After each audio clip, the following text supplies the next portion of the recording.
కుటుంబ సభ్యులతో పడుకున్న వేరైన కుటుంబంలో ఉన్న సభ్యులందరినీ భయభ్రాంతులకు గురి చేసి దుర్మార్గంగా పోలీసులు చేయడం మేము అందరం కూడా గర్హిస్తున్నాం.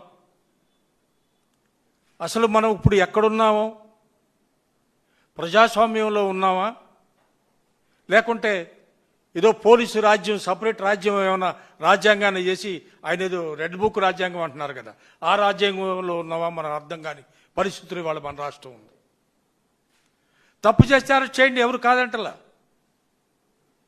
చట్ట ప్రకారంగా మీరు చేయాల్సిన పనులు చేయండి. అట్లాగే మీరు చట్ట ప్రకారంగానే మాకు ఇవ్వాల్సిన నోటీసు మాకు ఇవ్వండి. కానీ అర్ధరాత్రి ఇంట్లో ఉన్న పిల్ల పాపలతో ఉన్న అందుట్లో పిల్లల్లో కూడా ఒక పిల్ల హ్యాండిక్యాప్గా ఉండే కుటుంబం, అది కుటుంబాన్ని భయభ్రాంతులు చేసి ఆ విధంగా తీసుకెళ్ళడం ఎంతవరకు సంభవం?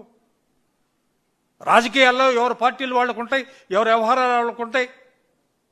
అంత మాత్రం చేత రాజకీయంగా ఎవరో ఏదో పనిచేస్తున్నారనో, ఓ పార్టీ కష్టపడుతున్నారనో, వాళ్ళని ఒక విధంగా బాధ పెడితే వాళ్ళందరూ భయపడతారని ఆలోచిస్తున్నారా మీరు? ఎవ్వరు కూడా భయపడి వెనకెళ్ళే పరిస్థితులు లేవు.